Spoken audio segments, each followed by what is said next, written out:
ಆತ್ಮೀಯ ಜನಪದ ಸಿರಿ ವೀಕ್ಷಕರಿಗೆ ನಿಮ್ಮ ಜರಗನಹಳ್ಳಿ ಕಾಂತರಾಜು ಮಾಡುವ ನಮಸ್ಕಾರಗಳು. ಸ್ನೇಹಿತರೆ, ಇದೊಂದು ವಿಶೇಷವಾಗಿರ್ತಕ್ಕಂಥ ಸುವರ್ಣ ಸಂದರ್ಭ ನಮ್ಮ ಬದುಕಿನಲ್ಲಿ. ಕಾರಣ ಏನು ಅಂತಂದರೆ, ಸಾಮಾನ್ಯವಾಗಿ ಜನ ಮಾತಾಡ್ತಾರೆ ಸ್ನೇಹಿತರೆ, ಏನಾದರೂ ಬದುಕಿನಲ್ಲಿ ಕೆಟ್ಟದ್ದು ನಡೆದಾಗ ಜನ ಸರಿ ಇಲ್ಲ, ಸಮಾಜ ಸರಿ ಇಲ್ಲ ಅಂತ ಹೇಳಿ ಸ್ನೇಹಿತರೆ. ಆದರೆ ಎಲ್ಲೋ ಒಂದು ಕಡೆ ನಮ್ಮ ನಡುವೆ ಆಗಿ ಹೋದ, ನಮ್ಮ ನಡುವೆ ಬಾಳಿ ಹೋದ, ನಮ್ಮ ನಡುವೆ ಇದ್ದು ಮಿಂಚಿ ಹೋದ ಅನೇಕ ಮಹನೀಯರನ್ನು ನಾವು ನೆನೆಸ್ಕೊಳ್ಳೋದನ್ನು ಮರ್ತಿದ್ದೀವಿ ಸ್ನೇಹಿತರೆ. ಅಂತಹ ವಿಶೇಷ ನಾಡಿನ ಚೇತನಗಳಲ್ಲಿ ಒಬ್ಬರಾಗಿರ್ತಕ್ಕಂಥ, ನಾಡಿನ ಮಾಜಿ ರಾಜ್ಯಪಾಲರಾಗಿರ್ತಕ್ಕಂಥ ಹಾಗೂ ನಮ್ಮ ದಕ್ಷಿಣ ಕರ್ನಾಟಕದ ಅಥವಾ ಹಳೆ ಮೈಸೂರು ಭಾಗದ ಪ್ರಖ್ಯಾತ ಜನಪರ ರಾಜಕಾರಣಿಯಾಗಿ ಗುರುತಿಸ್ಕೊಂಡಿರ್ತಕ್ಕಂಥ ದಿವಂಗತ ಶ್ರೀ ಬಿ ರಾಚಯ್ಯನವರ ಬಗ್ಗೆ ಮಾತಾಡ್ತಕ್ಕಂಥ ಸುವರ್ಣ ಸಂದರ್ಭ ಸ್ನೇಹಿತರೆ. ಬನ್ನಿ ಹಾಗಾದರೆ ಕಾರ್ಯಕ್ರಮಕ್ಕೆ ಸ್ವಾಗತ ಕೋರೋಣ. ಬಿ ರಾಚಯ್ಯನವರ ಮಗ ಬಾಲರಾಜ್ ಅವರು ಇವತ್ತು ಜೊತೆ ಜಾಯ್ನ್ ಆಗಿದ್ದಾರೆ ಸ್ನೇಹಿತರೆ. ಕಾರ್ಯಕ್ರಮಕ್ಕೆ ಸ್ವಾಗತ ಕೋರೋಣ. ಸರ್ ನಮಸ್ಕಾರ. ಸರ್ ನಮಸ್ಕಾರ ಸರ್. ಕಾರ್ಯಕ್ರಮಕ್ಕೆ ಸ್ವಾಗತ. ಥ್ಯಾಂಕ್ ಯು ಸರ್, ಧನ್ಯವಾದ. ರಾಚಯ್ಯ ಸಾಹೇಬರ ಬಗ್ಗೆ ಮಾತಾಡೋಕ್ಕೆ ದೂರದ ಚಾಮರಾಜನಗರದಿಂದ ಬೆಂಗಳೂರಿನ ಜನಪದ ಸಿರಿ ಸ್ಟುಡಿಯೋವರೆಗೂ ಬಂದಿದ್ದೀರಿ, ಧನ್ಯವಾದಗಳು. ತಮಗೂ ಧನ್ಯವಾದಗಳು ಸರ್. ನಾವೆಲ್ಲ ರಾಚಯ್ಯ ಸಾಹೇಬರ ಅಭಿಮಾನಿಗಳಾಗಿ, ಅವರ ಕಾರ್ಯದಕ್ಷತೆಗೆ ಅಭಿಮಾನಿಗಳಾದವರು ನಾವು. ಹಾಗಾಗಿ ಅವರ ಬಗ್ಗೆ ಯಾವುದೇ ವಿಷಯ, ಸಂದರ್ಭ, ಸನ್ನಿವೇಶ ಒದಗಿ ಬಂದರೂ ಕೂಡ ಅವರ ನಾಮಸ್ಮರಣೆ ಮಾಡ್ತಕ್ಕಂಥ ಅವಕಾಶ ಸಿಕ್ಕಿದ್ರೆ ಮಾತಾಡ್ಬಿಡ್ತೀವಿ ಸರ್. ಹಾಗಾಗಿ ಆ ಒಂದು ಅವಕಾಶವನ್ನು ಮತ್ತೊಮ್ಮೆ ಕಲ್ಪಿಸ್ಕೊಟ್ರಿ, ಧನ್ಯವಾದಗಳು. ವೀಕ್ಷಕರೇ, ಇದಕ್ಕೆ ಮುಂಚೆ ತಾವು ಗಮನಿಸಿರ್ಬೋದು, ಜನಪದ ಸಿರಿಯಲ್ಲಿ ಶ್ರೀ ಬಿ ರಾಚಯ್ಯನವರ ಕುರಿತಂತೆ, ಅವರ ಬದುಕನ್ನು ಕುರಿತಂತೆ ಕೆಲವು ಕಂತುಗಳಲ್ಲಿ ನಾವು ಕಾರ್ಯಕ್ರಮವನ್ನು ಪ್ರಸಾರ ಮಾಡಿದ್ದು ಸ್ನೇಹಿತರೆ. ಈಗ ಮತ್ತೊಂದು ವಿಶೇಷ ಸನ್ನಿವೇಶ ಎದುರುಗೊಂಡಿದೆ ನಮಗೆ.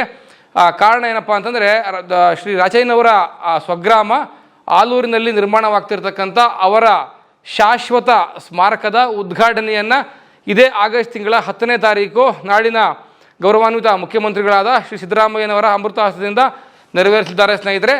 ಅದಕ್ಕೂ ಮುನ್ನ ತಮಗೆ, ಜನಪದ ಸಿರಿಯ ಎಲ್ಲ ವೀಕ್ಷಕರಿಗೆ ಆ ಸ್ಮಾರಕದ ವಿನ್ಯಾಸ ಯಾವ ರೀತಿ ಇದೆ, ಸ್ಮಾರಕದ ರೂಪುರೇಷೆ ಯಾವ ರೀತಿ ಇದೆ, ಹಾಗೂ ಸ್ಮಾರಕವನ್ನು ಸಾಮಾಜಿಕವಾಗಿ ರೂಪುಗೊಳಿಸಿರ್ತಕ್ಕಂಥ ವಿಶೇಷತೆಗಳೇನು ಅಂತ ನಿಮಗೆ ತಿಳಿಸ್ಲಿಕ್ಕೋಸ್ಕರ ಖುದ್ದು ರಾಚಯ್ಯ ಸಾಹೇಬರ ಮಗ ಶ್ರೀ ಬಾಲರಾಜ್ ಅವರು ನಮ್ಮ ಸ್ಟುಡಿಯೋ ಇದ್ದಾರೆ ಸ್ನೇಹಿತರೆ. ಬನ್ನಿ ಅವರ ಮುಖಾಂತರ ತಿಳ್ಕೊಳ್ಳೋಣ ಇಡೀ ಸ್ಮಾರಕದ ವಿಷಯವನ್ನು. ಆತ್ಮೀಯ ವೀಕ್ಷಕರೇ, ಒಬ್ಬ ವ್ಯಕ್ತಿ ಸಾಮಾನ್ಯ ವ್ಯಕ್ತಿಯಾಗಿ ಜನ್ಮವನ್ನು ತಾಳಿ ತನಗಾಗಿ ಒಂದು ಶಾಶ್ವತ ಒಂದು ಸ್ಮಾರಕವನ್ನು ಕಟ್ಟಿಸ್ಕೊಳ್ತಕ್ಕಂಥ ಮೇರು ವ್ಯಕ್ತಿತ್ವವನ್ನು ಹೊಂದುತ್ತಾರೆ ಅಂತಂದರೆ ಅತ್ಯಂತ ವಿಶೇಷವಾಗಿರ್ತಕ್ಕಂಥ ಒಂದು ವ್ಯಕ್ತಿತ್ವ ಸ್ನೇಹಿತರೆ. ಬನ್ನಿ ಹಾಗಾದರೆ ಅದರ ಬಗ್ಗೆ ಮಾತನ್ನು ಶುರು ಮಾಡೋಣ. ಅದಕ್ಕಿಂತ ಮುಂಚೆ ದಯವಿಟ್ಟು ನೋಡ್ಕೊಂಡು ಬನ್ನಿ, ಸ್ಮಾರಕ ಕಾಮಗಾರಿ ನಡೀತಾ ಇದ್ದಂಥ ಸಂದರ್ಭ ಹೇಗಿತ್ತು ಅಂತ.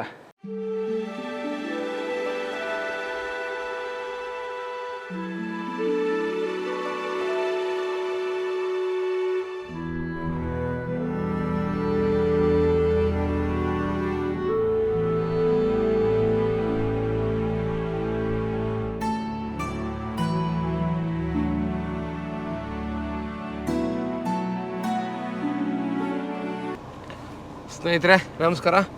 ಅತ್ಯಂತ ಗಂಭೀರವಾದ ವಿಷಯವನ್ನು ಮಾತಾಡಲಿಕ್ಕೆ ಬಂದಿದ್ದೀವಿ ಸ್ನೇಹಿತರೆ. ಕರ್ನಾಟಕ ರಾಜ್ಯ ಹಾಗೂ ಭಾರತ ದೇಶ ಕಂಡ ಅಪ್ರತಿಮ ರಾಜಕಾರಣಿಗಳು ನಮ್ಮ ಸನ್ಮಾನ್ಯ ಶ್ರೀ ಬಿ ರಾಚಯ್ಯನವರ ಒಂದು ಚಿರಶಾಂತಿ ಧಾಮ ಅಂತಲೇ ಹೇಳ್ಬೋದು. ಅಂದರೆ ಅವರ ಒಂದು ಸಮಾಧಿ ಇರತಕ್ಕಂಥ ಸ್ಥಳಕ್ಕೆ ಬಂದಿದ್ದೀವಿ ಸ್ನೇಹಿತರೆ. ಈ ಒಂದು ವಿಶೇಷವಾದ ಸಂಚಿಕೆಯಲ್ಲಿ ಬಿ ರಾಚಯ್ಯನವರ ರಾಜಕೀಯ ಬದುಕು, ವೈಯಕ್ತಿಕ ಬದುಕಿನ ಪರಿಚಯವನ್ನು ನಿಮಗೆ ಮಾಡಿಕೊಡುವಂಥ ಪ್ರಯತ್ನ ಮಾಡ್ತೀನಿ. ಸ್ವಾಗತ ನಿಮಗೆ, ಜನಪದ ಸಿರಿಗೆ ಸ್ವಾಗತ ನಿಮಗೆ, ಬಿ ರಾಚಯ್ಯನವರ ಬದುಕಿಗೆ.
ಲಿಂಗಣ್ಣ ಅಂತ ಲಿಂಗಣ್ಣ, ಚಾಮರಾಜನಗರ. ಅದೇ ಆಲೂರೇ ನಾನು ಚಾಮರಾಜನಗರದಲ್ಲ ಸರ್. ನೀವು ಈ ಒಂದು ಭವನದ ಇದು ಮುಂದ್ಗಡೆ ಫ್ರಂಟಲ್ಲಿ ಬರುತ್ತೆ. ತಗೊಳ್ತಾರೆ. ಎಷ್ಟು ಅಂದಾಜು ವೆಚ್ಚ ಇದು ಮಾಡ್ತಿರೋದು ಸರ್? ಅದು ನಾವು ಹೇಳೋಕ್ಕಾಗಲ್ಲ ಸರ್, ಅದನ್ನು ಕೆಲಸ ನಡೀತಾನೆ ಇದೆ. ಹೇಳೋಕ್ಕಾಗಲ್ಲ ಸರ್, ಅದು ಸಾಹೇಬ್ರಿಗೆ ಕೊಡಬೇಕು, ಅದು ಯಾರಿಗೆ ಅವ್ರಿಗೆ ಕೊಡಬೇಕು, ಅದೆಲ್ಲ ಅವ್ರಿಗೆ ಕೊಡಿ ಮಾಹಿತಿ.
ಇಲ್ಲಿ ಕೂಲಿಂಗ್ ಗ್ಲಾಸ್ ಡೋರ್ ಬರುತ್ತೆ ಇಲ್ಲಿಗೆ. ಇದೊಂದು ಈ ಪೋರ್ಟಿಕೋ ಇದು ಮುಂದೆ ಹೌದು. ಬೋರ್ಡ್ ಗಿಡ ಬರುತ್ತೆ, ಬೋರ್ಡ್ ಗಿಡ ಹಾಕ್ಬೋದು. ಹೌದು ಸರ್, ಹೌದು. ಏನಂತ ಹೆಸರಿಡ್ತಾ ಇದ್ದಾರೆ ಅದಕ್ಕೆ ಏನಾದ್ರು? ಸಾಹೇಬ್ರು ಏನು ಹೆಸರಿಡ್ತಾರೆ ಗೊತ್ತಿಲ್ಲ. ಅವ್ರು ಏನು ಸೆಲೆಕ್ಟ್ ಮಾಡ್ತಾರೆ ಗೊತ್ತಿಲ್ಲ. ಸಾಹೇಬ್ರಿಗೆ ಸ್ವಲ್ಪ MLA ಅವರು MLA ಅವರು ಇದು ಸರ್, ಅದೆಲ್ಲ. ಸರಿ, ಅವರೇ ಮಾತಾಡಿಸ್ತಾರೆ.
ನೋಡಿದ್ರಲ್ಲ ಸ್ನೇಹಿತರೆ, ಅಪೂರ್ಣವಾಗಿದ್ದ ಸಂದರ್ಭದಲ್ಲಿ ಅದನ್ನು ಶೂಟ್ ಮಾಡಿ ನಿಮಗೆ ತೋರಿಸಿದ್ದೀನಿ ಸ್ನೇಹಿತರೆ.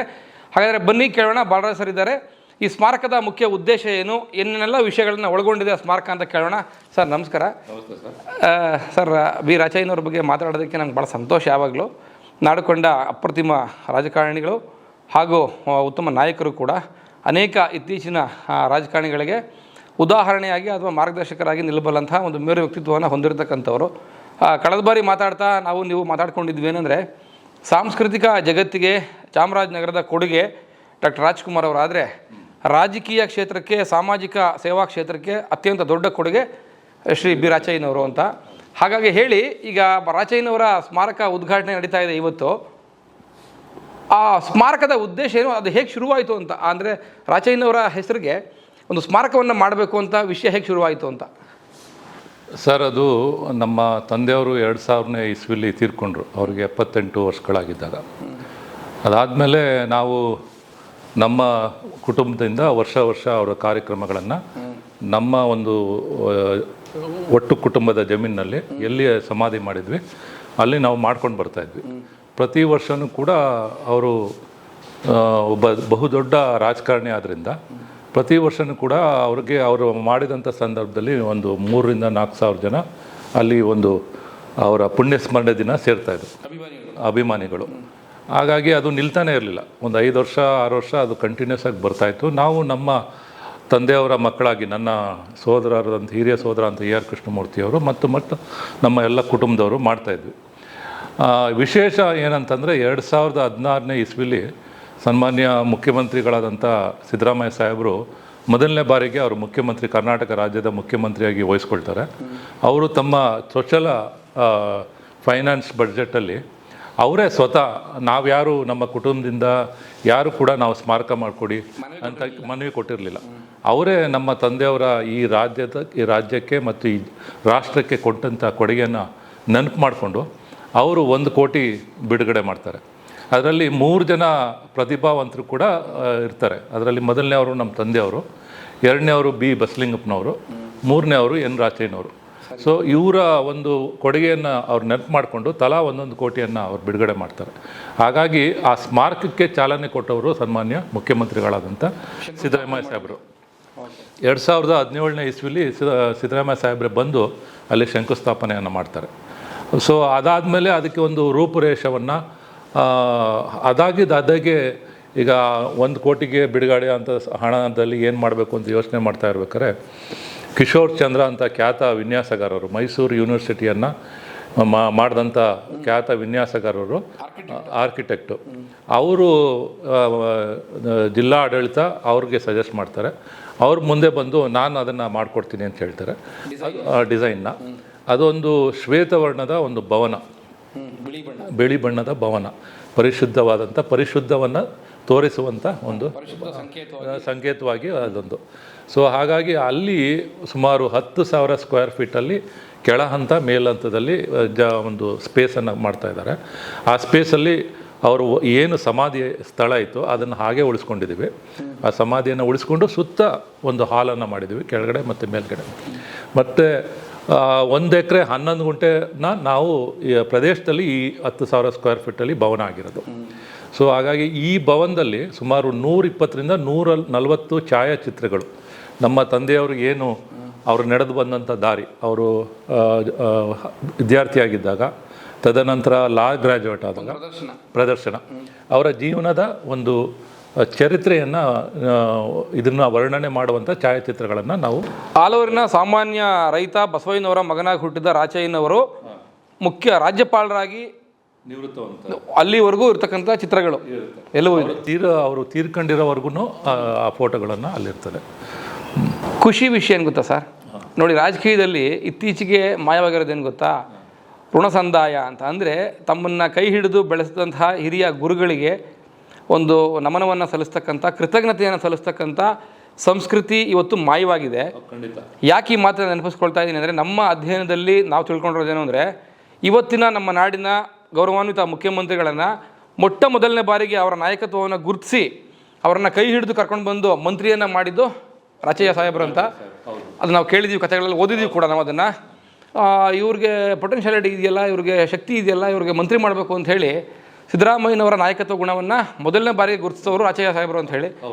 ಹಾಗಾಗಿ ತಮ್ಮ ಗುರುಗಳ ಒಂದು ಸ್ಮಾರಕವನ್ನು ಶಾಶ್ವತವಾಗಿ ನೆಲೆಗೆ ನಿಲ್ಲಿಸಬೇಕು ಮತ್ತು ಅವರ ವ್ಯಕ್ತಿತ್ವವನ್ನು ಸದಾಕಾಲ ಸೂರ್ಯಚಂದ್ರ ಇರೋವರೆಗೂ ನಮ್ಮ ಅಲ್ಲಿ ಉಳಿಸ್ಕೋಬೇಕು ಅನ್ನೋ ಕಾರಣಕ್ಕೋಸ್ಕರ ನಿರ್ಮಾಣವಾಗ್ತಿರ್ತಕ್ಕಂಥ ಒಂದು ಭವನ ಅಂತಾದರೂ ನಾನಂತೂ ಭಾವಿಸ್ತೀನಿ. ಈ ವಿಷಯಕ್ಕೆ ಮಾನ್ಯ ಮುಖ್ಯಮಂತ್ರಿಗಳಿಗೆ ಧನ್ಯವಾದಗಳನ್ನು ಸಲ್ಲಿಸ್ತೀನಿ. ಸರ್, ಏನು ಹೆಸರಿಟ್ಟಿದ್ದಾರೆ ಭವನಕ್ಕೆ? ಸರ್, ಅದು ಬೀರಾಚೆಯ ಸ್ಮಾರಕ ಅಂತಲೇ ಇದೆ, ಬೇರೆ ಅದಕ್ಕೆ ಇನ್ನೂ ಯಾವ ಸರ್ಕಾರದಿಂದ ಅಧಿಕೃತವಾಗಿ ಹೆಸರಿಟ್ಟಿಲ್ಲ. ನಾವು ಅದಕ್ಕೆ ಈಗ ಮುಂದೆ ಸಜೆಸ್ಟ್ ಮಾಡಬೇಕಾಗತ್ತೆ. ಹಾಂ, 1 ಎಕರೆ 11 ಕುಂಟೆ ಜಾಗ ಅಂತಂದ್ರೆ ಇಲ್ಲ, 1 ಎಕರೆ 11 ಗುಂಟೆ, ಹೌದು, ಪೂರ್ತಿ ಜಾಗ ಅದು ಅಂತ ಹೇಳಿದ್ರಿ. ಸರ್ಕಾರ ಕೊಟ್ಟಂತ ಭೂಮಿನ ಅಥವಾ ಕುಟುಂಬದ ಭೂಮಿನ? ನಮ್ಮ ಕುಟುಂಬದಿಂದ ಸರ್ಕಾರಕ್ಕೆ ನಾವು ಕೊಟ್ಟಿದ್ದೀವಿ. ಈ ಸ್ಮಾರಕ ಮಾಡೋದಕ್ಕೆ 1 ಎಕರೆ 11 ಗುಂಟೆಯನ್ನು ಕೊಟ್ಟಿದ್ದೀವಿ. ಕುಟುಂಬದ ಭೂಮಿಯನ್ನೇ ಕೊಟ್ಟಿದ್ದೀರಿ. ಆ ಭೂಮಿಯಲ್ಲಿ ಸರ್ಕಾರದ ಖರ್ಚು ವೆಚ್ಚದಲ್ಲಿ ನಿರ್ಮಾಣ ಆಗ್ತಿರ್ತಕ್ಕಂಥ ಸ್ಮಾರಕ 10,000 ಸ್ಕ್ವೇರ್ ಫೀಟ್ಗಳಿಗೆ ಭವನ ನಿಲ್ತಾ ಇದೆ.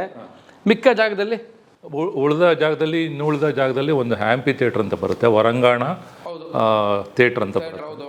ಅಲ್ಲಿ ಎಲ್ಲ ಶಾಲಾ ಮಕ್ಕಳು, ವಿದ್ಯಾರ್ಥಿ ಮಕ್ಕಳು ಏನಾದರೂ ಒಂದು ಕಾರ್ಯಕ್ರಮ ಮಾಡೋದು, ನಾಟಕ, ಒಂದು ರಂಗಮಂದಿರ, ಬಯಲು ರಂಗಮಂದಿರ ಅದು ಬರ್ತಾ ಇದೆ. ಅದ್ರ ಜೊತೆಗೆ ಒಂದು ಸ್ಟಡಿ ಸೆಂಟರ್ ಮಾಡಬೇಕು ಅಂತ ಒಂದು ಯೋಜನೆ ಕೂಡ ಇದೆ. ಅಲ್ಲಿ ಲೈಬ್ರರಿ ಅಥವಾ ಸ್ಟಡಿ ಸೆಂಟ್ರು, ಈ ಹೈಯರ್ ಎಕ್ಸಾಮ್ಸ್ಗೆ, IAS, KS, ಕಾಂಪಿಟೇಟಿವ್ ಎಕ್ಸಾಮ್ಸ್ಗೆ ತಯಾರಾಗುವಂಥ ಒಂದು ತರಬೇತಿ ಕೇಂದ್ರ ಮಾಡುವಂಥ ಒಂದು ಉದ್ದೇಶ ಇದೆ. ಮುಂದಿನ ದಿನಗಳಲ್ಲಿ ಅದು ಎಲ್ಲರ ಒಂದು ಸಹಕಾರದಿಂದ ಈಡೇರಿಸ್ತೀವಿ ಅಂತ ಒಂದು ಭರವಸೆ ಇದೆ. ನಾವು ಆ ಕನ್ಸ್ಟ್ರಕ್ಷನ್ ಟೈಮು ಕಾಮಗಾರಿ ಸಂದರ್ಭದಲ್ಲಿ ವಿಸಿಟ್ ಕೊಟ್ಟಾಗ ತಾವು ಕೂಡ ಇದ್ರಿ ಅಲ್ಲಿ. ಈ ತಾವರೆ ಹೂವಿನ ಒಂದು ವಿನ್ಯಾಸ ಬರ್ತಾ ಇದೆ ಮೇಲೆ ಅಂತ ನೋಡಿದ್ವಿ. ಅದೇನದು ಆ ಸ್ಟ್ರಕ್ಚರ್ನ ವಿನ್ಯಾಸ? ಅದು ಆ್ಯಕ್ಚುಲಿ ಅದನ್ನು ಈಗ ನಮ್ಮ ಯಾರು ಆರ್ಕಿಟೆಕ್ಟ್ ಇದ್ದರು, ಕಿಶೋರ್ ಚಂದ್ರ ಸರ್ ನನಗೆ ಅವ್ರ ವ್ಯಕ್ತಿತ್ವ ಗೊತ್ತಾಗಬೇಕು ಅಂದರೆ ನನಗೊಂದು ಬುಕ್ ಬೇಕು, ಅವ್ರ ಬಗ್ಗೆ ಬರೆದಿರುವಂಥ ಬುಕ್ ಬೇಕು ಅಂತ ಹೇಳಿದ್ರು. ಆ ಬುಕ್ಕು ಅವ್ರಿಗೆ ನಾವು ಕೊಟ್ವಿ, ಆಟೋಬಯೋಗ್ರಫಿ ರಾಚಯ್ಯ ರಾಜನೀತಿ, ರಾಚಯ್ಯನವರು ಮತ್ತು ಅವರ ರಾಜನೀತಿ ಅಂತ ಪ್ರೊಫೆಸರ್ ಡಾಕ್ಟರ್ ನಂಜಯ್ಯನವರು ಮಾಡಿರೋಂಥ, ನಮ್ಮ ಹೊಂಗನೂರು ನಂಜಯ್ಯನವರು ಮಾಡಿರುವಂಥ ಪುಸ್ತಕ ಅದು. ಆ ಪುಸ್ತಕನ ಅವ್ರಿಗೆ ಹೋಗಿ ತಗೊಂಡೋಗಿ ಕೊಟ್ವಿ. ಅವರು ನನಗೆ ಸ್ವಲ್ಪ ದಿನ ಬೇಕು, ಅದು ಓದ್ಬಿಟ್ಟು ನಾನು ಹೇಳ್ತೀನಿ ಅಂತ. ಅದರಲ್ಲಿ ನಮ್ಮ ತಂದೆಯವರು ರಾಜ್ಯಪಾಲರ ಹುದ್ದೆಗೆ ಅಲಂಕರಿಸಿದಾಗ, ಇದು ಅಧಿಕಾರ ವಹಿಸ್ಕೊಂಡಾಗ ಬೆಂಗಳೂರಿನಲ್ಲಿ ಒಂದು ಸನ್ಮಾನ ಆಗುತ್ತೆ. ಆ ಸನ್ಮಾನದಲ್ಲಿ ಹಿಂದಿನ ಮುಖ್ಯಮಂತ್ರಿಗಳು, ರಾಷ್ಟ್ರದ ನಾಯಕರಾದಂಥ ಸನ್ಮಾನ್ಯ ಶ್ರೀ ನಿಜ್ಲಿಕಪ್ಪ ಸಾಹೇಬರು ಅಧ್ಯಕ್ಷತೆ ವಹಿಸ್ತಾರೆ. ಅವರ ಶಿಷ್ಯ ನಮ್ಮ ತಂದೆಯವರು. ಸೊ ಅವರು ಅವರ ಮಾತಿನಲ್ಲಿ ವರ್ಣನೆ ಮಾಡ್ತಾರೆ, ರಾಚಯ್ಯ ಪರಿಶುದ್ಧ, ಪ್ರಾಮಾಣಿಕ, ಕೆಸರಿನಲ್ಲಿ ಹುಟ್ಟಿದ ಕಮಲ ಅಂತ ಒಂದು ವಾಕ್ಯವನ್ನು ಹೇಳ್ತಾರೆ. ಆ ವಾಕ್ಯವನ್ನು ಇಟ್ಕೊಂಡು ಅವರು ಆ ವಿನ್ಯಾಸವನ್ನು ಮಾಡ್ತಾರೆ. ಆ ಪರಿಶುದ್ಧವಾದ ಭವನದ ಮೇಲೆ ಒಂದು ತಾವರೆಯ ಒಂದು ಚಿತ್ರ, ಕೆಸರಿನಲ್ಲಿ ಹುಟ್ಟಿದ ಕಮಲ ಅಂತ. ಯಾಕೆಂತಂದರೆ ನಮ್ಮ ಕುಟುಂಬ ರೈತ ಕುಟುಂಬದಿಂದ ಬಂದವರು, ನಮ್ಮ ತಾತ ಮುತ್ತಾತಂದ್ರೆಲ್ಲ. ಸೊ ಅವರಲ್ಲಿ ನಮ್ಮ ತಂದೆಯವ್ರ ಜೊತೆ 3 ಜನ ಅಣ್ಣಂದರು ಮತ್ತು ಒಬ್ಬರು ತಂಗಿ. ಯಾರು ಕೂಡ ವಿದ್ಯಾವಂತರಲ್ಲ. ನಮ್ಮ ತಾತನೂ ಕೂಡ ವಿದ್ಯಾವಂತರಲ್ಲ. ಅವರು ಕೂಡ ಒಬ್ಬ ರೈತ ಇದಾಗಿ ಯಜಮಾನರಾಗಿದ್ದವರು. ಅವರಲ್ಲಿ ಒಬ್ಬ ವಿದ್ಯಾರ್ಥಿಯಾಗಿ ಬೆಳೆದು ಈ ಮಟ್ಟಕ್ಕೆ ಬೆಳೀತಾರಲ್ಲ, ರಾಜ್ಯ ಮತ್ತು ರಾಷ್ಟ್ರ ಮಟ್ಟದಲ್ಲಿ ಗುರುತಿಸುವಂಥ ವ್ಯಕ್ತಿತ್ವ. ಮತ್ತು ಅವರು ಭಾಳ ಅಚ್ಚುಮೆಚ್ಚಿನ ಮಂತ್ರಿಗಳಲ್ಲಿ ಒಬ್ಬರು. ಸನ್ಮಾನ್ಯ ನಿಜಲಿಂಗಪ್ಪ ಸಾಹೇಬ್ರವರ ಅಚ್ಚುಮೆಚ್ಚಿನ ಮಂತ್ರಿಗಳಲ್ಲಿ ನಮ್ಮ ತಂದೆಯವರೊಬ್ಬರು. ಅದೇ ರಾಜ್ಯ ಸರ್ಕಾರದ ಕ್ಯಾಬಿನೆಟ್ ಅಂತ ಏನು ಕರೀತಾರೆ, ಸಚಿವ ಸಂಪುಟದ ಎಲ್ಲ ಆಯಕಟ್ಟಿನ ಹುದ್ದೆಗಳನ್ನು ಸಮರ್ಥವಾಗಿ ನಿಭಾಯಿಸಿರ್ತಕ್ಕಂಥ ಕೀರ್ತಿ ಹೊಂದಿರತಕ್ಕಂಥವರು. ಕೇವಲ ಮುಖ್ಯಮಂತ್ರಿ ಗಾದಿಯನ್ನು ಮಾತ್ರ ಹಿಡಿದಿಲ್ಲ, ಆದರೆ ಹಂಗಾಮಿ ಮುಖ್ಯಮಂತ್ರಿ ಕೂಡ ಆಗಿದ್ದರು 3 ತಿಂಗಳ ಕಾಲ ಅಂತ ಕೇಳ್ಪಟ್ಟಿದ್ದೀವಿ. ಹಾಗಾದರೆ ಅದು ಕೂಡ ಈಡೇರ್ದಂಗೆ ಆಯಿತು. ಮುಖ್ಯಮಂತ್ರಿಗಳ ಹುದ್ದೆಯನ್ನು ಅಲಂಕರಿಸಿ ರಾಷ್ಟ್ರದ ಹಲವು ರಾಜ್ಯಗಳ, ಏಕಕಾಲಕ್ಕೆ 2 ರಾಜ್ಯಗಳ ರಾಜ್ಯಪಾಲರು ಕೂಡ ಕಾರ್ಯನಿರ್ವಹಿಸಿರ್ತಕ್ಕಂಥ ಹಿರಿಯ ಮುತ್ಸದಿ ರಾಜಕಾರಣಿ. ಅವರಿಗೆ ಇದೊಂದು ಸ್ಮಾರಕ ಅವಶ್ಯಕತೆವಾಗಿತ್ತು ಸರ್. ಯಾಕೆಂದರೆ ಇನ್ನು ಮುಂದಿನ ದಿನಗಳಲ್ಲಿ ಮುಂದಿನ ಪೀಳಿಗೆ ಇಂಥವ್ರೆಲ್ಲ ಇದ್ದರು ಅಂತ ನೆನೆಸ್ಕೊಳ್ಳೋಕ್ಕಾದರೂ ಒಂದು ಸ್ಥಳ ಬೇಕಲ್ಲ, ಅವರ ಜೀವನವನ್ನು ನೋಡ್ಲಿಕ್ಕೆ ಒಂದು ಸ್ಥಳ ಬೇಕಲ್ಲ. ರಾಜ್ಯ ಸರ್ಕಾರಕ್ಕೆ ನಿಜವಾಗ್ಲೂ ಧನ್ಯವಾದಗಳನ್ನು ಅರ್ಪಿಸ್ತೀನಿ. ಇಂಥ ಹಿರಿಯ ಮುತ್ಸದಿ ರಾಜಕಾರಣಿಗಳನ್ನು ಶಾಶ್ವತವಾಗಿ ನಮ್ಮ ಮನಸ್ಸಿನಲ್ಲಿ ನಾವು ನೆಲೆ ಇಟ್ಕೊಳ್ಳಿಕ್ಕೆ ಒಂದು ಅವಕಾಶವನ್ನು ಮಾಡಿಕೊಟ್ಟಿದ್ದಾರೆ ಸರ್ಕಾರ. ನಾನು ಕೂಡ ಈಗಾಗಲೇ ಮೊದಲನೇ ಹೇಳಿದಾಗೆ ಸನ್ಮಾನ್ಯ ಮುಖ್ಯಮಂತ್ರಿಗಳಾದಂಥ ಹಿರಿಯರಾದಂಥ ಸಿದ್ದರಾಮಯ್ಯ ಸಾಹೇಬ್ರವರು ತಾವೇ ಸ್ವಇಚ್ಛೆಯಿಂದ, ಯಾವ ಒತ್ತಡ ಅಥವಾ ಯಾವುದೇ ಬಯಕೆ ಇಲ್ಲದೆ ಒಂದು ನಮ್ಮ ತಂದೆಯವರ ಹೆಸರಿನಲ್ಲಿ ಒಂದು ಸ್ಮಾರಕ ಮಾಡ್ತಿರೋದು, ಮಾಡಿ ಅದನ್ನು ಲೋಕಾರ್ಪಣೆ ಮಾಡ್ತಿರೋದು ನಮ್ಮ ಕುಟುಂಬಕ್ಕೆ, ನನಗೆ ಕೂಡ ಭಾಳ ಸಂತೋಷದ ವಿಷಯ. ಈ ಮೂಲಕ, ದೃಶ್ಯ ಮಾಧ್ಯಮ ಮೂಲಕ ಜನಪದ ಸಿರಿ ದೃಶ್ಯ ಮಾಧ್ಯಮದ ಮೂಲಕ ನಾನು ಧನ್ಯವಾದಗಳನ್ನು ಅರ್ಪಿಸ್ತೇನೆ. ಮತ್ತೊಂದು ನಾನು ಗಮನಿಸಿರೋ ವಿಶೇಷ ಏನು ಗೊತ್ತಾ ಸರ್, ನೋಡಿ ಇವರಿಬ್ಬರ ಮಧ್ಯೆ ಎಷ್ಟು ಅವಿನಾಭಾವ ಸಂಬಂಧ ಇತ್ತು ಅಂತ ಕಾಣುತ್ತೆ. ಮೊದಲನೇ ಬಾರಿಗೆ ಅಧಿಕಾರ ವಹಿಸ್ಕೊಂಡು ಅದಾದ ನಂತರ ಒಂದು ಬೇರೆ ಸರ್ಕಾರವೇ ಆಳ್ತು. ಅದಾದ ನಂತರ ಕೂಡ ಶಂಕುಸ್ಥಾಪನೆಯೂ ಕೂಡ ಇವರೇ ಮಾಡಿದ್ದಾರೆ, ಉದ್ಘಾಟನೆಯನ್ನು ಕೂಡ ಇವರೇ ಮಾಡ್ತಾ ಇರ್ತಕ್ಕಂಥ ವಿಶೇಷ. ಸರ್ ಒಟ್ಟು ಬಜೆಟ್ ಎಷ್ಟು ಇದಕ್ಕೆ? ಸರ್ ಇದಕ್ಕೆ ಒಟ್ಟು 4,85,00,000. 4,85,00,000. ಇದು ಸ್ಟಾರ್ಟಿಂಗಲ್ಲಿ ಮೊದಲನೇ ಹಂತದಲ್ಲಿ 1 ಕೋಟಿ ಅಂತ ಬಿಡುಗಡೆ ಆಗಿದ್ದು. ಬಟ್ ತದನಂತರ ಈ 1 ಕೋಟಿ ಸಾಲದಿಲ್ಲ, ಮತ್ತು ಕೋವಿಡ್ ಇದರಲ್ಲಿ ಕೂಡ ಅದು ಡಿಲೇ ಆಗಿ ಕಾಸ್ಟ್ ಎಸ್ಕಲೇಷನ್ ಆಯಿತು. ಆವಾಗಿದ್ದಂಥ ನಿಗದಿ ದರ ಏನಿತ್ತು ಅದಕ್ಕಿಂತ ಕೋವಿಡ್ ಆದಮೇಲೆ ದರ ಜಾಸ್ತಿ ಆಯಿತು. ಹಾಗಾಗಿ ಅದು ಬಡ್ಜೆಟಲ್ಲಿ 4,85,00,000 ಆಯಿತು. ಈ ಬಡ್ಜೆಟ್ ಬರೀ ಭವನ ಒಂದೇ ಅಲ್ಲ, ಅದರ ಜೊತೆಗೆ ಈ ಹೊರಾಂಗಣ ಬಯಲು ಮಂದಿರ ಎಲ್ಲವೂ ಸೇರಿ ಮತ್ತು ಪಾರ್ಕ್ ಇದಿರುತ್ತೆ, ಪಾರ್ಕ್ ಇರುತ್ತೆ, ಇವೆಲ್ಲವೂ ಸೇರಿ ಅದು ಅಷ್ಟಾಗ್ತಾ ಇದೆ ಸರ್. ಪೂರ್ತಿ ಈಗ ಬಿಡುಗಡೆ ಆಗಿ ಸಂಪೂರ್ಣ ಕಾಮಗಾರಿ ಆಗಿಲ್ಲ. ಈಗ ಭವನ ಮಾತ್ರ ಆಗಿದೆ, ಭವನ ಮತ್ತು ಶೌಚಾಲಯ ಆಗಿದೆ. ಉಳಿದಂತೆ ಈ ಬಯಲು ರಂಗಮಂದಿರ ಇದೆಲ್ಲ ಮುಂದಿನ ದಿನಗಳಲ್ಲಿ ಉದ್ಘಾಟನೆ ಆದಮೇಲೆ ಆಗುತ್ತೆ. ಒಂದು ಲಾನ್ ಕೂಡ ಮಾಡಬೇಕು, ವಾಕಿಂಗ್ ಪಾತ್ ಕೂಡ ಮಾಡಬೇಕು. ಇದೆಲ್ಲ ಮುಂದಿನ ದಿನಗಳಲ್ಲಿ ಆಗುತ್ತೆ ಉದ್ಘಾಟನೆ. ಬಟ್ ಭವನ ರೆಡಿ ಇದೆ. ಇವತ್ತು ನಾಡಿನ ಮುಖ್ಯಮಂತ್ರಿಗಳು ಅದನ್ನು ಲೋಕಾರ್ಪಣೆ ಮಾಡ್ತಾ ಇದ್ದಾರೆ. ಅದು ಜನಗಳಿಗೆ ಓಪನ್ ಆಗುತ್ತೆ. ಅದಾದಮೇಲೆ ಅದನ್ನು ಈ ಫೋಟೋ ಗ್ಯಾಲರಿ ಅಂತ ಏನಿದೆ ಅದು ಎಲ್ಲ ಪಬ್ಲಿಕ್ ಅವ್ರು ಬಂದು ವೀಕ್ಷಣೆ ಮಾಡ್ಬೋದು. ಯಾವುದೇ ಥರದ್ದು ಯಾವುದೇ ಟಿಕೆಟ್ ಇರಬೇಕು ಅಂತ ಇಲ್ಲ, ಇದು ಏನಿಲ್ಲ, ಮುಕ್ತ, ಯಾರು ಬೇಕಾದ್ರೆ ಬಂದು ಉಚಿತ ಪ್ರವೇಶ. ಒಬ್ಬ ಆ ನಾಡನ್ನೇ ತನ್ನ ಮನೆ, ನಾಡಿನ ಜನಗಳೇ ತನ್ನ ಕುಟುಂಬ ಅಂತ ಬದುಕ್ತಂಥ ಇಂತಹ ನಾಡಿನ ಹಿರಿಯ ಮುತ್ಸದ್ದಿಗೆ ಇದಕ್ಕಿಂತ ಹೆಚ್ಚಿನ ಗೌರವ ಏನು ಕೊಡಲಿಕ್ಕಾಗುತ್ತೆ ಸ್ನೇಹಿತರೆ? ನನಗಂತೂ ಭಾಳ ಸಂತೋಷ ಆಯ್ತು ಸರ್. ನಾವೆಲ್ಲರೂ ಕೂಡ ಪ್ರತಿನಿತ್ಯ ಒಮ್ಮೆ ಆದರೂ ಅವ್ರನ್ನ ನೆನೆಸ್ಕೊಳ್ತೀವಿ. ಇಂಥ ರಾಜಕಾರಣಿಗಳು ಇಲ್ವಲ್ಲ ಇವತ್ತು, ಇಂಥ ರಾಜಕಾರಣಿಗಳು ಇಲ್ವಲ್ಲ ಇವತ್ತು ಅಂತ ನಾವೆಲ್ಲರೂ ಮರ್ಕಪಡ್ತೀವಿ. ಇವತ್ತಿನ ರಾಜಕೀಯವನ್ನು ನೋಡ್ತಾ ಇದ್ದರೆ ಕುಟುಂಬದವ್ರಿಗೆಲ್ಲ ಖುಷಿ ಇದೆ. ಖಂಡಿತ ಎಲ್ಲರಿಗೂ ಖುಷಿ ಇದೆ. ಮತ್ತು ನಿಮ್ಮ ಗ್ರಾಮ, ನಿಮ್ಮ ಸೋದರರಾಗಿರ್ತಕ್ಕಂಥ ಸನ್ಮಾನ್ಯ ಶಾಸಕರು ಆಗಿರ್ತಕ್ಕಂಥ ಯಾರು ಕೃಷ್ಣಮೂರ್ತಿ ಸಾಹೇಬರ ಕ್ಷೇತ್ರಕ್ಕೆ ಬರುತ್ತಲ್ಲ? ಇಲ್ಲ, ಅದು ಮುಂಚೆ ಇತ್ತು, ಇವಾಗಿಲ್ಲ. ನಗರಕ್ಕೆ ಬರುತ್ತೆ, ಈಗ ನಗರಕ್ಕೆ ಬರುತ್ತೆ, ನಿಮ್ಮೂರು ನಗರಕ್ಕೆ ಬರುತ್ತೆ. ಆದರೂ ಕೂಡ ಈಗ ಶಾಸಕರು ಇರೋದ್ರಿಂದ ಅವರ ಒಂದು ಪ್ರಭಾವಕ್ಕೆ ಕೆಲಸವೆಲ್ಲ ಸುಸೂತ್ರವಾಗಿ ನಡೆದಿದೆ ಎಲ್ಲ. ಇಲ್ಲ, ಇದು ವಿಶೇಷ ಗುಣ ಏನಂತಂದರೆ, ಮೊದಲನೇ 1 ಕೋಟಿ ಬಿಡುಗಡೆ ಮಾಡಿದ್ದು ಸನ್ಮಾನ್ಯ ಮುಖ್ಯಮಂತ್ರಿಗಳಾದಂಥ ಸಿದ್ದರಾಮಯ್ಯ ಸಾಹೇಬರು. ತದನಂತರ BJP ಭಾರತೀಯ ಜನತಾ ಪಾರ್ಟಿ ಸರ್ಕಾರ ಬಂತು. ಆ ಸರ್ಕಾರದಲ್ಲೂ ಕೂಡ ಸನ್ಮಾನ್ಯ ಶ್ರೀರಾಮುಲು ಅವರು ಸೋಷಿಯಲ್ ವೆಲ್ಫೇರ್ ಮಿನಿಸ್ಟರ್ ಆಗಿದ್ದರು. ಅವರು 52.5 ಲಕ್ಷ ಬಿಡುಗಡೆ ಮಾಡಿಕೊಟ್ರು. ಮತ್ತು ಸನ್ಮಾನ್ಯ ಮುಖ್ಯಮಂತ್ರಿಗಳಾದಂಥ ಬಸವರಾಜ ಬೊಮ್ಮಾಯಿ ಸಾಹೇಬರು ಅವರು 1.25 ಕೋಟಿ ಬಿಡುಗಡೆ ಮಾಡಿಕೊಟ್ರು. ನಮ್ಮ ತಂದೆಯವರು ಮತ್ತು ಬಸವರಾಜ ಬೊಮ್ಮಾಯಿ ಸಾಹೇಬ್ರವರ ತಂದೆಯವರು SR ಬೊಮ್ಮಾಯಿ ಅವರು ಒಬ್ಬರು ಒಟ್ಟಿಗೆ ಸಹೋದ್ಯೋಗಿಗಳಾದಂಥವ್ರು. ಹಾಗಾಗಿ ಅವರು ವಿಶೇಷವಾಗಿ ಇದು ನಮ್ಮ ರಾಚಯ್ಯನವರು ಈ ರಾಜ್ಯಕ್ಕೆ ದೊಡ್ಡ ಕೊಡುಗೆಯನ್ನು ಕೊಟ್ಟಿದ್ದಾರೆ. ನಾನು ಬಿಡುಗಡೆ ಮಾಡ್ತೀನಿ ಅಂತ ಎಲ್ಲೇ ಹೋದರೂ ಕೂಡ ಒಂದಲ್ಲ ಒಂದು ರೀತಿ ಮುಂದೆ ಬಂದು ಆ ಸ್ಮಾರಕ ಆಗೋದಕ್ಕೆ ಬೆಳವಣಿಗೆ ಆಗೋಕ್ಕೆ ಅಗತ್ಯ ಆಗ್ತಾಯಿದೆ. ಅಂದರೆ ಇದು ರಾಜಕೀಯ ದೃಷ್ಟಿಕೋನದಿಂದ ನೋಡೋದನ್ನು ಹೊರತುಪಡಿಸಿ ಸಾಮಾಜಿಕವಾಗಿ ನೋಡೋದಾದರೆ ನನ್ನ ಕಣ್ಣಿಗೆ ಹೇಗೆ ಕಾಣ್ತಾ ಇದೆ ಅಂದರೆ, ಮಾನ್ಯ ಶ್ರೀ B ರಾಚಯ್ಯನವರು ಎಷ್ಟು ಜಾತ್ಯತೀತ ಹಾಗೂ ಏನು ಅಜಾತ ಶತ್ರು ಅಂತ ಕರೆಸ್ಕೊಳ್ತಕ್ಕಂಥ ವ್ಯಕ್ತಿತ್ವ ಇಟ್ಕೊಂಡಿದ್ದವರು ಅಂತ.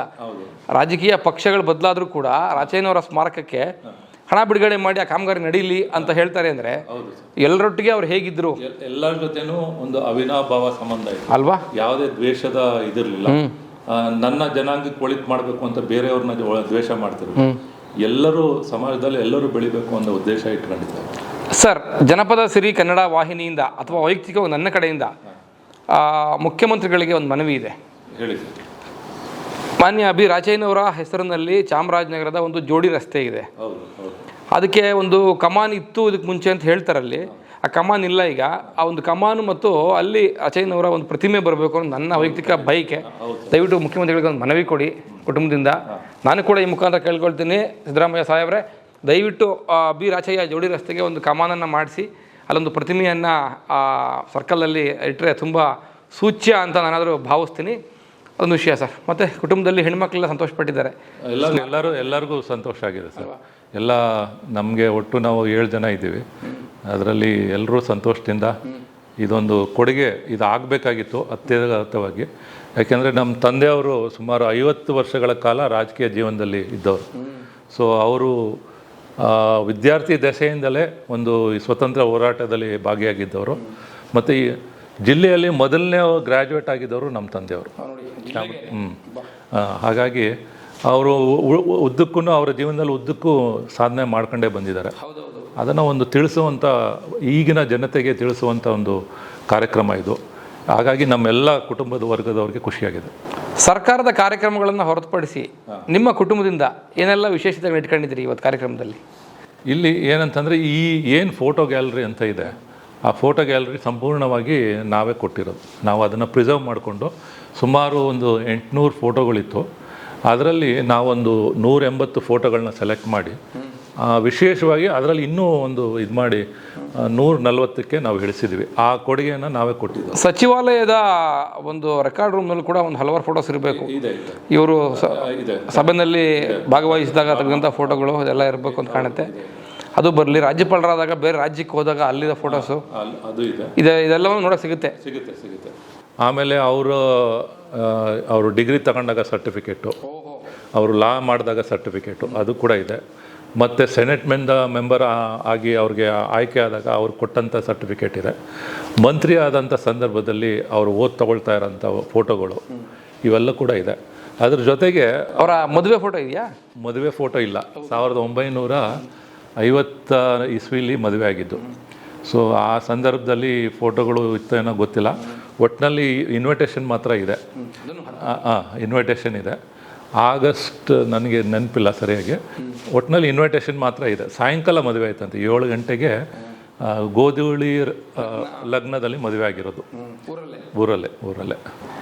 ಸರ್, ತಮ್ಮ ಮಾತೃಶ್ರೀ ಅವರು ಹೇಗಿದ್ದಾರೆ, ಎಲ್ಲಿದ್ದಾರೆ? ಸರ್, ಅವರು ನಮ್ಮ ಮನೆಯಲ್ಲೇ ಇದ್ದಾರೆ. ಅವ್ರಿಗೀಗ 87 ವರ್ಷ. ಸೊ ಎಲ್ಲರೂ ಮಕ್ಕಳೆಲ್ಲ ಒಂದೊಂದು 3 ತಿಂಗಳು ನಾವು ನಮ್ಮ ಮನೇಲಿ ಇರಿಸ್ಕೊಂಡು ನೋಡ್ಕೋತಾ ಇದ್ದೀವಿ. ವಯಸ್ಸು ನಿಮಗೆ ಗೊತ್ತು, ವಯಸ್ಸು ವೃದ್ಧಿಯಿಂದ ಬರುವಂಥ ಇದೆಲ್ಲ ಇರುತ್ತೆ. ಎಲ್ಲರೂ ನೀವು ಬ್ಯುಸಿ ಇರುವಂಥ ಕುಟುಂಬನೇ, ಯಾರು ಸಮಯ ವ್ಯರ್ಥ ಮಾಡುವಂಥ ಕುಟುಂಬನೇ ಅಲ್ಲ ನಿಮ್ಮದು. ಸಾಮಾಜಿಕ ಸೇವೆಯಲ್ಲಿ ತೊಡಗಿಸ್ಕೊಂಡಿರೋದ್ರಿಂದ ನಿಜ. ಅಂದರೆ ಬಹುಶಃ ನನಗನ್ಸುತ್ತೆ ಸಾವಿರಾರು ಮಂದಿ ಅಭಿಮಾನಿಗಳು ಕಾರ್ಯಕರ್ತರು ಸೇರುವಂಥ ಕಾರ್ಯಕ್ರಮ ಬಹುಶಃ ಆ ಹಿರಿಯ ಜೀವಕ್ಕೆ ಆಗುವಷ್ಟು ಸಂತೋಷ, ತೃಪ್ತಿ ಬಹುಶಃ ಯಾರಿಗೂ ಆಗಲಿಕ್ಕಿಲ್ಲ ಅಲ್ಲಿ, ಅಲ್ವಾ? ನಮ್ಮ ತಾಯಿಯವರ ಒಂದು ಇದು ಏನಂತಂದರೆ ಶಾಂತ ನಡವಳಿಕೆ, ತಾಳ್ಮೆ, ಅದು ಎಲ್ಲರನ್ನೂ ಒಂಥರ ಬಿಗಿ ಹಿಡಿದು ನಡೆಸ್ಕೊಂಡು ಹೋಗ್ತಾ ಇದೆ. ಏನೇ ಅವರು ನಮ್ಮ ತಂದೆಯವರು ಇದ್ದಂಥ ಸಂದರ್ಭದಲ್ಲಿ ಮನೆ ನೋಡ್ಸ್ಕೊಂಡು ಹೋದವರು ನಮ್ಮ ತಾಯಿಯವರೇ. 7 ಜನ ಮಕ್ಕಳನ್ನ ಸಾಕಿ ಸಲಹಿದ್ದವರು. ನಮ್ಮ ತಂದೆಯವರು ಹಲವಾರು ಹುದ್ದೆಗಳಲ್ಲಿದ್ದರಿಂದ ಅವರು ಬೇರೆ ಕಡೆ ಹೋಗ್ಬೇಕಾಗಿರೋದು. ಹಾಗಾಗಿ ನಮ್ಮ ಮನೇನ ನಡೆಸ್ಕೊಂಡು ಹೋದವರು ನಮ್ಮ ತಾಯಿಯವರು. ಅಂದರೆ ನೀವ್ಯಾರು ಕುಟುಂಬ ಟ್ರಾವೆಲ್ ಮಾಡಲಿಲ್ವಾ? ಲೈಕ್ ಅವರು ಹೋಗ್ತಾ ಇದ್ವಿ ನಾವು. ಜಾಸ್ತಿ ಅಂದರೆ 2 ದಿನ ಹಿಮಾಚಲ್ ಪ್ರದೇಶಕ್ಕೆ ಹೋದಾಗ, ಕೇರಳಕ್ಕೆ ಹೋದಾಗ ಹೋಗಿದ್ವಿ. ಫ್ಯಾಮಿಲಿ ಎಲ್ಲ ಹೋಗಿದ್ವಿ. ಹೋದರೆ ಒಂದು ವಾರ ಇರ್ತಾ ಇದ್ವಿ, ವಾಪಸ್ ಬಂದ್ಬಿಡ್ತಾ ಇದ್ವಿ. ವಿದ್ಯಾಭ್ಯಾಸಗಳು ಮತ್ತು ನಮ್ಮ ವೃತ್ತಿ ಈ ಒಂದು ಇದರಲ್ಲಿ ಮಾಡಲಿಕ್ಕೆ ಸಾಧಾರಣ ಬೇರೆ ರಾಜಕಾರಣಿಗಳು ಏನು ಮಾಡ್ತಾರೆ, ಇಡೀ ಕುಟುಂಬವನ್ನೇ ಕರ್ಕೊಂಡು ಹೋಗಿ ಅಲ್ಲಿ ಉಳಿಸ್ಕೊಂಡ್ಬಿಡ್ತಾರೆ. ನಮ್ಮ ತಂದೆಯವರು ರಾಜ್ಯಪಾಲರಾಗಿದ್ದಾಗ ನಮ್ಮ ತಾಯಿಯವರು ಅವ್ರ ಜೊತೆ ಇದ್ದರು. ಯಾವಾಗಲೂ ಅವ್ರ ಜೊತೆಗೆ ಇರ್ತಾಯಿದ್ರು. ನಾವು ಆವಾಗ ಹೋಗಿ ಬರ್ತಾ ಇದ್ವಿ ಮಕ್ಕಳು ಅಂತ. ತಾಯಿಯವ್ರಿಗೆ ಸಂತೋಷ ಇದೆ, ಮಾತಾಡ್ಸಿದ್ರ ಇದ್ರ ಬಗ್ಗೆ? ಸಂತೋಷ ಇದೆ, ಅವ್ರಿಗೆ ತಿಳಿದಿದೆ, ಗೊತ್ತಿದೆ ಎಲ್ಲ ವಿಷಯಗಳು ಗೊತ್ತಿದೆ. ಅಂದರೆ ಅಮ್ಮ ಅವರು ಅಥವಾ ತಿರ್ತಾರೆ ಇಲ್ಲಿ ಕಾರ್ಯಕ್ರಮದಲ್ಲಿ ಅವರು ಭಾಗವಹಿಸ್ತಾರೆ. ನೈಸ್. ಮುಖ್ಯಮಂತ್ರಿಗಳನ್ನ ಭೇಟಿ ಮಾಡಿದ್ರಾ?